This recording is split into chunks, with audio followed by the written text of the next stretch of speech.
kain untuk pakai apa? Buat hantaran. Ni sangat disyorkan ni, comel. Lawa. Warna you all boleh decide lah, boleh request lah. Tengok sendiri. Kalau my work in, puas hati. Majlis bila ni? Bulannya? Bulan? Weh, look esok lusa dah. Tunai lah, akan berisik. Anak tunai. Kain untuk pertunangan. Comel lah you all. Lepas tu set dengan tudung macam ni. So you akan terima set dengan tudung. So ni kan, boleh pilih. Warna gapon now. Ma ada dah, Ma baju Ma. Ma tu. Ma ambil ni lah comel Ma. Ni. Ambil hot gini comel. Buat gini ni. Ma pakai ni dah. Hot belakang anak ni. Kalau gold ni Ma. Comel. Hak tu design dating C mah.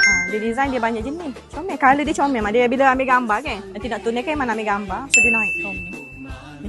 Merah tunjuk you design dia. Header tu hak mai. Ni. Ada dah. Oh ada tema ada. So yang mencari kain untuk pertunangan ke perkahwinan ke bakal-bakal nak buat hantaran kan. Boleh my working dekat Ira Syukri di Jalan Tanjung Cek, Kota Baru Kelantan. Buka hari-hari pukul 9 sampai 6.30 setiap hari dah. Pakat my belakang.